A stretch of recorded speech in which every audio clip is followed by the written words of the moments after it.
तो आज हम बात करने वाले हैं आयरन कॉन्डर स्ट्रेटेजी की, जो ऑप्शंस के अंदर एक बहुत ही अच्छी मानी जाने वाली स्ट्रेटेजी है। क्योंकि जब भी मार्केट ऐसे रहेगा ना, इसी रेंज में के अंदर और ऐसे ट्रेड करेगा कुछ इस तरीके से, ना ऊपर जा रहा है ना नीचे जा रहा है, तो उस टाइम पे ये स्ट्रेटेजी बहुत काम आती है। अच्छा ये बताओ कि अगर तुम्हें मार्केट की जजमेंट करनी नहीं आ रही है, तुम्हें पता नहीं कि मार्केट की डायरेक्शन क्या है, तो उस टाइम पे हम क्या करते हैं मार्केट के अंदर, ऑप्शन के अंदर क्या करते हैं? स्ट्रैडल स्ट्रैंगल शॉर्ट कर दो, ठीक है। और अगर मैं स्ट्रैंगल शॉर्ट करता हूँ तो उसमें मेरा लिमिटेड रिस्क होता है या अनलिमिटेड? अनलिमिटेड रिस्क है। और स्ट्रैडल में उसमें अनलिमिटेड। स्ट्रैडल किस पे शॉर्ट होती है? At the money. स्ट्रैडल हमेशा आउट द मनी की शॉर्ट की जाती है, बाय की जाती है। अगर मुझे लग रहा है कि बहुत बड़ी वाइड रेंज आने वाली है मार्केट के अंदर, जैसे आजकल चल रहा है मार्केट में माहौल, तो उस टाइम में क्या करना चाहिए? Strangle bye. स्ट्रैडल बाय नहीं कर सकता? वो भी कर सकते हैं, लेकिन स्ट्रैडल हमेशा एट द मनी रहती है, तो स्ट्रैडल के प्रीमियम हाई रहते हैं। अगर मैं स्ट्रैडल बाय करूंगा तो दोनों का कंबाइंड, मतलब मैं स्ट्रैडल के अंदर क्या होता है गाइस, कॉल और पुट दोनों बाय होती हैं। तो अगर कॉल और पुट दोनों बाय करता हूं मैं स्ट्रैडल का, तो उसका निफ्टी की बात अगर हम करें तो तकरीबन 200 पॉइंट का प्रीमियम आपको बाय करना पड़ेगा। तो यानी कि मार्केट को 200 पॉइंट ऊपर या 200 पॉइंट नीचे जाएगा तब आपको प्रॉफिट एंड लॉस आएगा। तो इसलिए स्ट्रैंगल बाय करने वालों के लिए स्ट्रैंगल क्यों अच्छा रहता है? अगर मार्केट में वाइड मूवमेंट है, उसमें क्या होता है कि आपको निफ्टी के दूर के जो स्ट्रैंगल है वो आपको मिल जाएंगे 50 रुपए के प्रीमियम पे। तो मार्केट जब भी आपको 50 रुपए का ही प्रीमियम पे करना है, जैसे मार्केट 50 रुपए ऊपर को क्रॉस करता है उस स्ट्राइक प्राइस को जाने के बाद में, तो आपको प्रॉफिट आना स्टार्ट हो जाएगा। लेकिन आप एटलीस्ट दे तो कम रहे हो। अगर आपको प्रॉफिट आने के चांस भी कम है, लेकिन आप पे भी तो कम ही कर रहे हो, आपका लॉस भी तो कम होगा। यहाँ पे अगर वो मार्केट कहीं नहीं गई तो आपके 200 रुपये जीरो हो जाएंगे। तो यानी कि यहाँ पे आपका लॉस ज़्यादा है, प्रॉफिट तो ज़्यादा है ही, लेकिन लॉस भी बहुत ज़्यादा है। अब हम बात करते हैं कि अगर मुझे पता है कि डायरेक्शनल मूव आना है बैंक निफ्टी में, और मुझे पता है, मुझे डायरेक्शन जज करना आता है, मुझे पता है कि मार्केट को मैंने जज कर लिया, मार्केट ऊपर ही जाएगा हर पैरामीटर पे, तो मैं क्या करूँगा, क्या कर सकता हूँ? बुल स्प्रेड बना सकते हैं। और क्या कर सकते हैं? तू बता ना। तू तो डायरेक्शनली प्ले करने वाला बंदा है। वही पुट सेल बोलना है। हाँ सिंपल है ना। बुल स्प्रेड तो चलो सेकंड ऑप्शन हो गया, लेकिन हमारा सबसे पहला दिमाग में क्या आता है कि हम कॉल को बाय कर लेते हैं, ठीक है, इसको बाय करेंगे और क्या कर सकते हैं, पुट को सेल कर देते हैं। चलो पुट हमारी सेल हो गई।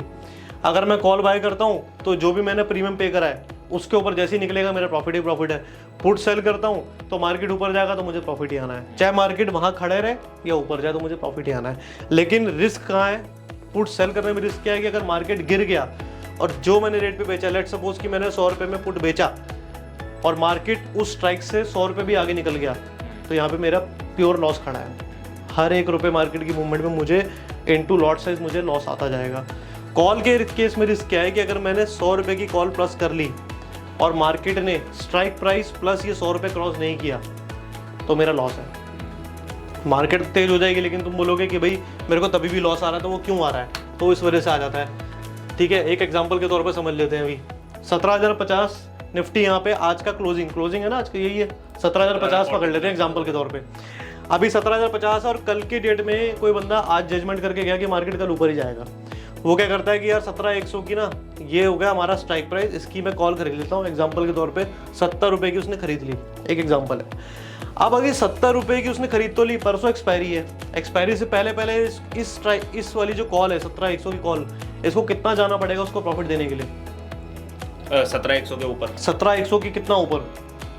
कम से कम 70 पॉइंट ऊपर। यानी कि अगर कल के दिन या एक्सपायरी से पहले 17,170 स्पॉट हमारा चला गया, तब जाकर के ये बंदा किस में रहेगा, प्रॉफिट या लॉस? नेट पे पहुंचेगा। नेट पे पहुंचेगा, यानी कि ब्रेक इवन। इसको मार्केट में इसको बोलते हैं ब्रेक इवन। ठीक है, अगर ये 170 के ऊपर जाने के बाद में, यानी कि और 10-20 पॉइंट मार्केट चलेगा, तब जाकर के इसको प्रॉफिट होगा। तो इसको कितना वेट करना पड़ रहा है? इस लेवल से भी कितना, 120 पॉइंट ऊपर जाने पर इसको प्रॉफिट होगा। लेकिन अगर मार्केट यहाँ से लेट सपोज 17,160 स्पॉट हो गया, तो ये बंदा सोचेगा यार मार्केट तो चल गई 110 पॉइंट, लेकिन फिर भी मेरी ऑप्शन जो कॉल ऑप्शन है वो जीरो हो गया, एक्सपायरी परसों ही है ना, वो जीरो हो गया। तो वो बोलेगा यार ये क्या बात हुई? तो मार्केट तो अनफेयर है। अनफेयर मार्केट नहीं है ये ऑप्शंस के लॉजिक यही कहते हैं कि आपकी स्ट्राइक प्राइस प्लस में आपने जो प्रीमियम पे करा, उन दोनों को मिला करके जब वो लेवल आता है, तब जाकर के आपको प्रॉफिट आना स्टार्ट होता है। तो ये ऑप्शन का बेसिक रूल है और बेसिक नॉलेज है जो आप लोगों को पता होना चाहिए before entering into options market. तो ये तो हो गया हमारा ऑप्शंस का बेसिक। अब हम बात करते हैं कि डायरेक्शनल में हमारे पास दो ऑप्शन हो गए, पुट सेल कॉल बाय ऊपर की तरफ, और नीचे की तरफ पुट बाय कॉल सेल, ठीक है। और ऐसे स्प्रेड में बुल स्प्रेड बियर स्प्रेड, ये हमारे जो स्प्रेड में ऑप्शन हो गए। ऐसे ही ना अब हमने क्या बात करी, बुल स्प्रेड बियर स्प्रेड किस में, डायरेक्शनल में। तो अगर मुझे लग रहा है कि मार्केट, मैं एक बार को ये स्पॉट हटा देता हूँ और मैं स्पॉट का जो रेट है वो यहाँ लिख देता हूँ 17,050, ठीक है। अब मैं बोलता हूँ कि मार्केट अगर नीचे जाता है तो हम क्या बनाते हैं, बियर स्प्रेड, और मार्केट अगर ऊपर जाता है तो हम क्या बनाते हैं, बुल स्प्रेड। अब इसको बनाते कैसे हैं, इस बियर स्प्रेड में क्या करते हैं, पुट अगर हम यूज कर रहे हैं हाँ। तो हम इन द मनी को बाय कर लेंगे, इन द मनी की put buy, ITM P buy, और OTM sell, in the money buy करके ओटीएम सेल, ठीक है, ठीक है। अब इस यहाँ से देखें एक बारी, यहाँ से 17,050 का स्पॉट है गाइस। तो अभी सार्थक ने क्या बोला कि बियर स्प्रेड अगर बनानी है हमें तो हमें इन द मनी बाय करना है, ओटीएम सेल करना है। चलो वो करके देख लेते हैं। तो 17,050 के स्पॉट में पुट साइड में इन द मनी की कॉल पुट कौन सी हो गई, ये हो गई हमारी 17,100, 17,100। तो 17,100 की हमने पुट क्या कर दी, बाय कर ली। किस रेट पे आ रही होगी आज के टाइम पे एट द मनी का रेट लिखा था ना 70 रुपए, तो ये मोटा मोटी आ रही होगी यही 80-90 रुपए आ रही होगी, है ना। हम एक बार 90 रुपए पकड़ लेते हैं कि 90 रुपए में हमने इसको बाय कर लिया प्लस, और हमारी आउट द मनी, अब आउट द मनी कौन सी हुई, आउट द मनी 17,000 होगी, 17,000 आउट द मनी होगी। तो 17,000 की पुट कितने की आ रही होगी, 40 रुपए मान लेते हैं, चलो 40 रुपए में आपने इसको बेच दिया, ठीक है। तो 90 रुपए आपने पे किए, 40 रुपए आपको मिल गए। जो आपने बेच दिया उस बंदे ने आपको क्रेडिट दे दिया, और जो आपने खरीद लिया उसका आपने डेबिट पे कर दिया, ठीक है। तो नेट में कितना बचा, 50 रुपए, क्या 50 रुपए, हाँ माइनस में 50 रुपए माइनस खड़े हो गए ना आपके। तो ये 50 रुपए आपका डेबिट है, ठीक है। अब आपने 50 रुपए का डेबिट लेके बैठे हो आप, जब तक ये पुट जो है यानी कि मार्केट जब तक बियरिश मोड में यानी कि आपके 17,000 के लेवल तक नहीं आती, तब तक क्या होगा, तब तक हमें लॉस ही होगा, तब तक भी लॉस, तब तक भी आपको लॉस। क्यों, कैसे, अब देखो 17,000 आ गई मान लो मार्केट, 17,000 के रेट पे क्या होगा, 50 रुपए तो आपने दे ही रखे हैं ना ऑलरेडी। तो 17,000 जब जाएगी तो आपकी 90 रुपए जो आपने पे करे थे, बाय करा था, वो कितनी हो जाएगी, प्रीमियम टूट जाएगा 50 रुपए, वो हो जाएगी 100 रुपए। हाँ 100, सॉरी, आपने 100 में से 90 रुपए तो आपने पे कर रखे हैं, तो आपको बचे 10 रुपए, और 17,000 वाली पुट कितनी हो जाएगी, जीरो हो गई। 17,000 की पुट हो गई जीरो, स्पॉट खड़ा है 17,000, तो 70,000 की पुट हो गई जीरो, 17,100 की पुट हो गई 100 रुपीज। तो 100 में से 90 आपने पे कर रखे थे, 10 रुपए आपको मिल गए, और इधर 40 रुपए आपने बेचे हुए थे, 40 के 40 आपको मिल गए। तो नेट में कितने मिले, 50 रुपए, और आपको आपका डेबिट कितना था, 50, कुछ बचा इसमें, जीरो। कब बचेगा, जब क्रॉस जब ये क्रॉस करके जाएगा। तो इसलिए क्या होते हैं कि बियर स्प्रेड के अंदर में आप इन द मनी भी बना सकते हो, लेकिन डिपेंड ये करता है कि मार्केट कहाँ तक आपको एक्सपेक्टेशन लग रहा है। मुझे लग रहा है कि यार नीचे ही जाएगा, मतलब ये इसको ये ऊपर आएगा ही नहीं, और ना ही खड़ा रहेगा, ये नीचे ही मारेगा। 200-300 पॉइंट मेरा रेंज क्रॉस करने वाला है, तो वहाँ पे मैं बना के छोड़ दूंगा। इन द मनी भी लूंगा तो भी पैसा आएगा, और आउट द मनी करूंगा या एट द मनी से आउट द मनी हैच करूंगा तब भी पैसा आएगा। जैसे 17,100 तुमने बताया ना इन द मनी, तो यहाँ पे इन द मनी ना करके तुम एटीएम ओटीएम कर लो, कि यहाँ पे हम एटीएम को हम क्या करते हैं, बाय कर लेते हैं, और ओटीएम को हम सेल कर देते हैं। तो हम एटीएम ओटीएम करते हैं, तो 17,050 मेरा क्या हो गया, 17,050 का रेट क्या हो रहा होगा आज के टाइम पे। अब तो प्रीमियम खत्म होने वाले हैं ना, तो 60 रुपये मान लेता हूँ उसको, 60 रुपये आ रहा होगा, 70,050 का रेट, 70,050 की पी का रेट, और इसकी कितनी लगाई थी हमने, 40 रुपये। तो यहाँ पे नेट कितना दिया मैंने, 20 रुपये तो दिया, यहाँ नेट में मेरा 20 रुपये दिया ना मैंने, वहाँ पे मैंने 50 रुपये दिया। तो जितना कम पे करोगे उतना ही तुम्हारी पॉकेट में डेंट कम आएगा। कल को अगर रिवर्स कर गया तो 20 रुपये देना पड़ेगा ना सिर्फ। भाई मार्केट में अगर हम इतने ही श्योर हैं कि हमें इन द मनी में काम करना जा करके, तो हम बाय कर लेते हैं डायरेक्टली पुट। हम श्योर नहीं है ना, तो इसलिए हम जितना कम से कम मार्केट को प्रीमियम पे करें उतना हमारे लिए बेटर होता है।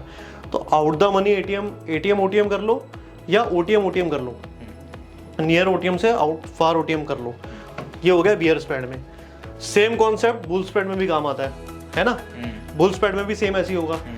अब गाइस हमने स्टार्ट किया था ये कॉन्सेप्ट कहाँ से, आयरन कॉर्नर से। हमें आयरन कॉर्नर तक जाने के लिए ये समझना बहुत जरूरी था कि ऑप्शंस के लॉजिक्स क्या होते हैं, ऑप्शंस काम कैसे करते हैं।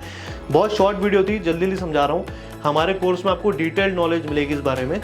फिलहाल हम लोग बात करते हैं आयरन कॉन्डर की। आयरन कॉन्डर कैसे बनता है, सेम कॉन्सेप्ट है, बुल और बियर स्प्रेड का कॉम्बिनेशन है आयरन कॉन्डर। जब आपको पता है कि मार्केट ना ऊपर है ना नीचे है, तो आप इसको बना के छोड़ दोगे आयरन कॉन्डर को। वो कैसे बना कि मैंने क्या करा, सामने वाली मतलब मेरी एटीएम जो है कॉल की साइड पे, एटीएम क्या कर दी मैंने, शॉर्ट, मार दी। ओटीएम मैंने बाय कर ली, ठीक है, क्योंकि मुझे डायरेक्शन ही नहीं पता। और सेम मैंने पुट की साइड, ये होगी कॉल की साइड, पुट की साइड में मैंने सेम कर दिया ऐसी, एटीएम मैंने कर दी शॉर्ट और ओटीएम मैंने कर दी लॉन्ग। अब ये क्या बन गया, अगर इसको ध्यान से देखोगे, जब इसको आप अपने पे ऑफ चार्ट पे उतारोगे तो ये आपको कुछ इस तरीके का डब्बा बना दिखेगा। मतलब ये कहेगा कि मार्केट ना नीचे जा रही है ना ऊपर जा रही है, तो यहाँ से यहाँ तक इस रेंज में मार्केट रहेगा तो मुझे प्रॉफिट आएगा। लेकिन जैसे ही मार्केट यहाँ से ऊपर या नीचे जाती है तो मुझे यहाँ पे लॉस दिखाएगा। कुछ इस तरीके से पे ऑफ चार्ट बनेगा इसका, कि मार्केट अगर नीचे गई तो मुझे लॉस दिखाएगा और इधर रह गई तो मुझे प्रॉफिट दिखाएगा। ऐसे ही चार्ट आपको दिखेगा जब आप पे ऑफ चार्ट इसका बनाओगे तो कुछ ऐसा दिखेगा। वो इसलिए दिखा रहा है कि इस रेंज के यहाँ से लेके यहाँ तक आपको मार्केट ने एक बॉक्स बना दिया। मतलब आपने मार्केट को एक बॉक्स में कर दिया कि अगर इस रेंज के अंदर मार्केट रहा तो आपको पैसा आएगा ही आएगा, नहीं रहा तो उस केस में भी आपको अनलिमिटेड पैसा नहीं जाएगा, लिमिटेड पैसा जाएगा। वो लिमिटेड क्या होता है, जो इनके बीच के डिफरेंसेस होते हैं, जो इस पूरी स्ट्रेटेजी के बीच का जो डिफरेंस है वही आपका मैक्सिमम लॉस है। वो 50 रुपये भी हो सकता है, वो 100 रुपये भी हो सकता है, वो 10 रुपये भी हो सकता है, वो 5 रुपये भी हो सकता है। डिपेंड करता है कि आपने कौन से ऑप्शन में काम किया है। जब भी आपको लग रहा है कि मार्केट मेरी कहीं नहीं जाने वाली, एक रेंज में रहने वाली है, तो आप आयरन कॉन्डर या आयरन फ्लाई स्ट्रेटेजी बनाओ, उसमें आपको पैसा आएगा। अब बात आती है कि इसके अंदर एडजस्टमेंट कैसे करते हैं। मेन होती है इस स्ट्रेटेजी के अंदर एडजस्टमेंट, क्योंकि बनाने को तो कोई भी बना लेगा कि भाई रेंज है, रेंज नहीं खुल रही, या रेंज मेरे को पता है इस मार्केट रेंज 100 पॉइंट की रेंज में रहेगा तो मैं बना लेता हूँ। अब इसके अंदर एडजस्टमेंट कैसे करनी, ये है आज का स्पॉट का क्लोजिंग, इसके आसपास ही होगी। अब हमने क्या करा, जैसे आज तुम लोग क्या बना के गए हो, स्ट्रेटेजी बना के गए हो ना, कौन सी, बुल बियर का कॉम्बिनेशन ही है, आयरन कॉन्डर ही है, रिवर्स होगी, रिवर्स आयरन कॉन्डर है। तो तुमने क्या करा है, 17,100 की बाय करी है, 17,100 की कॉल, और 17,200 17,200 की सेल सेल की है कॉल, है ना। पुट में 16,900 16,900 की बाय की है और 800 की 16,800 की सेल की है ना, पी। तो गाइस ये क्या हो गया, ये भी एक तरीके से क्या बन गया, हमारा बॉक्स बन गया। लेकिन इन्होंने उल्टा काम करा है। इन्होंने क्या करा है, जो नियरेस्ट एट द मनी उसको बाय किया है और जो आउट द मनी उसको सेल किया है। तो एट द मनी बाय करने की वजह से इन्होंने क्या करा, प्रीमियम ज्यादा पे किया है ना। तुमने प्रीमियम ज्यादा पे किया लेकिन तुम्हें मिला कम है, सामने से जो तुमने बेचा है उसकी वैल्यू कम है। तो इसमें इनको नुकसान लगने की क्या प्रोबेबिलिटी है कि मार्केट, अगर मार्केट इधर उधर भागा, यानी कि इनकी रेंज को क्रॉस किया, रेंज कौन सी है, 17,100 जो बाय वाली है और 16,900 जो भी इनकी बाय वाली साइड है, अगर मार्केट उसको क्रॉस कर गया तब तो इनको पैसे आ जाएंगे। अगर मार्केट इन दोनों स्ट्राइक्स प्राइस से नीचे ही रहता है, यानी कि अगर रेंज में रह गया तो इनको लॉस लगेगा। तो इन्होंने उल्टा काम करा। इन्होंने क्या करा, ये चाह रहे हैं कि मार्केट रेंज में ना रहे, रेंज से आउट जाए। तो जैसे ही इन स्ट्राइक प्राइस के ऊपर निकलता है मार्केट तो इनको प्रॉफिट देके जाएगा। और वो इन्होंने इसलिए बनाया है बिकॉज कल तुम्हारा वेडनेसडे है, कल वेडनेसडे है, परसों एक्सपायरी है। तो वेडनेसडे के दिन अगर कुछ गैप अप गैप डाउन खुल गया तो उसका बेनिफिट इन लोगों को मिल जाएगा। अब इसमें एडजस्टमेंट कैसे होगी, देखो वैसे जनरली बाय वाली साइड में एडजस्टमेंट करने की जरूरत पड़ती नहीं है। जो बाय वाली स्ट्रेटेजी होती है उनको अगले दिन जब खुले वो गैप अप गैप डाउन तो या तो काट दो, और उसमें एडजस्टमेंट अगर करोगे तो अल्टीमेटली तुम फिर कुछ ना कुछ बाय करोगे और फिर उसमें प्रीमियम पे करोगे तो कोई फायदा नहीं होता। तो हमें हमेशा एडजस्टमेंट करनी है सेल वाली साइड पे। तो ये जो स्ट्रेटेजी है इसको रिवर्स आयरन कॉन्डर बोल सकते हो आप, रिवर्स आयरन कॉन्डर। ये रिवर्स कर दिया इन्होंने एट द मनी बाय कर दिया, आउट द मनी सेल कर दिया। और हमने क्या बताया था आपको, अगर आपको मार्केट रेंज में लग रहा है तो एट द मनी सेल करोगे, आउट द मनी बाय करोगे, ठीक है। अब हम सेल वाली साइड पे बताते हैं कि एडजस्टमेंट कैसे करनी होती है। अब हम इसको सेल कर देते हैं, जो तुमने बनाई ना 17,100 क्या की है यहाँ पे सेल कर देते हैं, और 17,200 की हम बाय कर लेते हैं। 16,900 की पुट हम सेल कर देते हैं और 16,800 की हम बाय कर लेते हैं, ठीक है। उल्टा हो गया, ठीक है ना, यही होगा ना, ठीक है। ये होगी सी और ये होगी पी, ठीक है। अब इसमें एडजस्टमेंट कैसे होती है, देखो गाइस अब होता क्या है, 17,050 स्पॉट खड़ा है। जो ऑप्शंस की प्राइसिंग होती है ना, जो ऑप्शंस के प्रीमियम होते हैं वो ग्रीक के ऊपर चलते हैं। ग्रीक क्या होते हैं, डेल्टा, थीटा, गामा, वेगा। जब भी इनकी वैल्यूएशंस में कुछ भी चेंजेस आते हैं या विक्स के अंदर कोई चेंज आता है तो इनके ऑप्शन में चेंज आता है। जब भी हाई विक्स होगा ना, कल अगर मान लो मार्केट गैप डाउन खुल गया तो आज के दिन का विक्स कितना है, 15 16, आज के दिन 16 का विक्स है। कल मार्केट खुला गैप डाउन 100 पॉइंट, तो ये विक्स खुलेगा सीधा 17 या 17.5। अब 17 17.5 का विक्स अगर खुलेगा तो ऑप्शंस के प्राइसेस भी बहुत हाई जंप करेंगे। ऐसे में क्या होगा कि 17,050 मार्केट आज क्लोज किया, कल 100 पॉइंट नीचे ओपन हुआ, तो यानी कि मार्केट 950 पे ओपन हुआ, यानी कि आपका जो सेल वाला प्राइस है, सेल वाली स्ट्राइक है, उसके आसपास जाके ओपन होगा। तो क्या होगा, जो आपकी सेल वाली स्ट्राइक है सबसे पहले वो बहुत तेजी से ऊपर शूट अप करेगी। उस टाइम पे आपको क्या करना है, आपको ये देखना है कि आपका ओपन इंटरेस्ट का चार्ट देखना है, उसको हर 3 मिनट में रिफ्रेश करना है। 9:15 मार्केट खुलता है, पहला रिफ्रेश 9:18 कर लो, फिर 9:22 कर लो, फिर 9:25 कर लो, 9:28 कर लो। अगर पहले 15 मिनट में आपको दिख रहा है कि 16,900 की पुट पे लोग शॉर्ट कर रहे हैं, लोग वहां से एग्जिट नहीं ले रहे, लोग और शॉर्ट कर रहे हैं, इवन 16,950 की पुट पे भी राइटिंग चल रही है, तो सबसे पहले आपको इंडिकेशन क्या मिलेगा कि मार्केट ने जो गैप डाउन किया है ना, वो सिर्फ शॉर्ट टाइम के लिए है। वो 15-20 मिनट, आधे घंटे, 1 घंटे में मार्केट रिवर्स कर जाएगा। तो उस कंडीशन में आपको ये 16,900 की पुट को स्क्वायर ऑफ नहीं करना, बने रहना है, ना तो इसमें ऐड करना है ना स्क्वायर ऑफ करना है। इस स्ट्रेटेजी को ऐसे ही बने रहना है, ठीक है। सिर्फ आपको क्या करना है, जो 17,100 वाली आपने बेची थी उसको आप 17,050 पे शिफ्ट कर लो, यानी कि जो कॉल साइड आपने बेची है उसको आप 17,050 पर ले जाके शिफ्ट कर दो। क्यों? क्योंकि 17,050 पे शिफ्ट कर दो और इसको 17,150 कर दो। ऐसा क्यों करना है? क्योंकि अगर मार्केट 16,950 से लेकर 17,000 के बीच में खड़ी रही 1 घंटा भी, तो इनके प्रीमियम भी गिरने शुरू हो जाएंगे। तो आपका जो ये वाला लॉस है, जो ये छूटा हुआ है प्रीमियम इसका, वो यहाँ से कवर होगा, ठीक है। अब हम बात करते हैं मार्केट कहाँ आ गई, 17,000 पे आ गई मार्केट, 50 पॉइंट रिकवर होगी सुबह। हमने वापस से ओपन इंटरेस्ट देखा और हमारा ओपन इंटरेस्ट क्या कह रहा है कि 17,000 की कॉल के अंदर राइटिंग बढ़ रही है। 17,000 मेजर लेवल है, राउंड फिगर लेवल है, 17,000 की कॉल पर राइटिंग बढ़ रही है। अगर यहाँ पर राइटिंग बढ़ रही है तो दैट मीन्स कि सेलर क्या करना चाह रहा है, सेलर ये चाह रहा है कि 17,000 के ऊपर की जो भी कॉल्स हैं वो सब जीरो हो जाए। जो भी बड़े प्लेयर हैं, बिग प्लेयर हैं, इंस्टीट्यूशंस हैं, वो क्या चाहते हैं कि 17,000 की कॉल के ऊपर जो कॉल हैं वो सब जीरो हो जाए।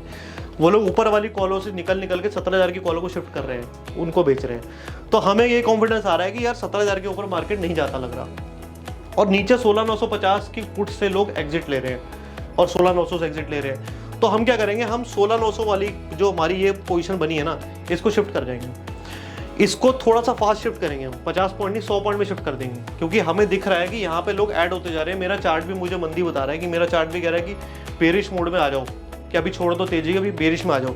तो मैं क्या करूँगा, मैं 16,900 से सीधा यहाँ पे आ जाऊँगा 16,800 की पुट में, क्योंकि प्रीमियम तो मुझे ज़्यादा ही मिल रहा है, मेरा विक्स बढ़ा हुआ है, और विक्स बड़े में हमेशा पुट साइड प्रीमियम ज़्यादा होते हैं। तो मैं 16,800 की पुट में शिफ्ट कर जाऊँगा और 16,700 नीचे 16,700 की पुट को बाय कर लूँगा, है ना, ये बाय और ये सेल कर दूँगा। अब मेरा ये स्पॉट से मेरा 200 पॉइंट दूर मैंने पुट बेच दी है, और इधर मैंने स्पॉट से कितना, हार्डली 50 पॉइंट दूर की मैंने कॉल बेची हुई है। 17,000 पे खड़ा है, 17,050 की मैंने कॉल बेची हुई है। तो अब क्या होगा, मार्केट जब यहाँ से 200 पॉइंट टूटेगा ना, तो ये इससे मुझे मोस्टली बेनिफिट मिलेगा, ये ज़्यादा नहीं चलेगी, लेकिन इधर से मुझे गिरेगी। अब मार्केट 16,950 अगर आता है तो मैं इसको और नीचे लेके आऊँगा, और जैसे जैसे मेरा ओपन इंटरेस्ट और चार्ट मुझे बताएंगे कि हाँ, वॉल्यूम की स्टडी मुझे बताएगी, यानी कि जिसको प्राइस एक्शन बोलते हैं, कि मार्केट नीचे ही लग रहा है, मार्केट ऊपर जा ही नहीं रहा है, क्योंकि मार्केट जब भी ऊपर जाएगा ना तो हमेशा ऐसे ऐसे पैटर्न बनाता है। लेकिन अगर मार्केट ऊपर जा रहा है और फिर यहीं से नीचे, फिर यहाँ से नीचे, फिर यहाँ से नीचे, तो ये होता है रिवर्सल, जिसको बोलते हैं रिजेक्शन। यहाँ पर रिजेक्शन आएगी, यहाँ पर रिजेक्शन आ गई, तो ये प्राइस एक्शन से समझ में आ जाता है। जो प्राइस एक्शन की स्टडी भी आपको हम लोग बाद में बताएंगे। तो आपको price action plus open interest plus जो जिसको बोलते हैं ना, एक हायर टाइम फ्रेम पे आपको स्टडी करनी होती है कि मार्केट ओवरऑल क्या कह रही है। जैसे अभी आजकल मार्केट मंदी में ही चल रहा है, मार्केट अभी तेजी में आ ही नहीं रहा, वो रिजेक्शन ही दे रहा है, जितनी बार ऊपर जा रहा है रिजेक्शन देके जा रहा है, तो उससे समझ में आ जाता है कि करना क्या है। तो ऐसे में जब भी आपने कोई ऐसी स्ट्रेटेजी बनाई है और उसको आपको एडजस्ट करना है, या उसमें से आपको निकलना है, या आप फंस गए हो तो निकलना है, तो वो इस तरीके से निकला जाता है। हमेशा 3-4 पैरामीटर में जजमेंट की जाती है, और अगर आपको लगता है कि बड़े प्लेयर्स शिफ्टिंग कर रहे हैं या बड़े प्लेयर्स भी आप लोगों के साथ साथ एडजस्टमेंट कर रहे हैं, तो उसी तरीके से आपको भी करना होता है। अगर बड़ा प्लेयर जो है, जितने बिग प्लेयर हैं, लेट्स सपोज कि बिग प्लेयर शिफ्टिंग नहीं कर रहा, बिग प्लेयर बोल रहा है कि नहीं, मार्केट 17,000 की कॉल और पुट दोनों में बराबर सेलिंग चल रही है, तो मार्केट कहीं भी नहीं जाएगा, मार्केट 50 पॉइंट ऊपर रहेगा, 50 पॉइंट नीचे रहेगा, वहीं घूमता रहेगा। अगर 17,000 की कॉल और पुट दोनों के अंदर बराबर राइटिंग चल रही है ना, तो मार्केट कहीं मूव ही नहीं करेगा, 50-60 पॉइंट मूव करेगा भी वापस वहीं आ जाएगा घूम के। आज भी ऐसे ही हुआ था ना, 17,000 की स्ट्राइक पे क्या था, पुट साइड में ओपन इंटरेस्ट बढ़ रहा था और 17,000 की कॉल से, कॉलों में भी धीरे धीरे निकल रहे थे, बढ़ रहे थे, है ना। तो उससे क्या हुआ कि 17,000 के आसपास ही मार्केट ने लास्ट में बंद कर दी, क्लोजिंग दे दी, आज कोई बड़ा मूव नहीं आया। तो इसी तरीके से हमें ये जरूर ध्यान रखना है कि ओपन इंटरेस्ट का डेटा क्या कह रहा है, हमारा प्राइस एक्शन क्या कह रहा है और हायर टाइम फ्रेम पे हमारा मार्केट क्या कह रहा है, तभी आप प्रॉपरली एनालाइज करके इस तरीके से इसमें पैसा बना सकते हो। और इसमें पैसा बनता है, आप अगर वीकली वाली स्ट्रेटजी प्ले कर रहे हो तो उसमें पैसा जरूर बनता है आयरन फ्लाई के अंदर में। ठीक है गाइस, इसको थोड़ा और डिटेल्ड हम बताएंगे, लेकिन अभी क्या है, वीडियो ऑलरेडी बहुत लेंदी हो गई है, तो आपको नेक्स्ट वाली वीडियो के अंदर इसको थोड़ा और एक्सप्लेन करके बताएंगे कैसे कर सकते हैं, या फिर कभी मैं लाइव एक सेशन लेके आऊँगा, उसमें बताऊंगा कि इसको कैसे कर सकते हैं हम लोग प्ले इन लाइव मार्केट। ठीक है गाइस, चलो नेक्स्ट वीडियो में मिलते हैं।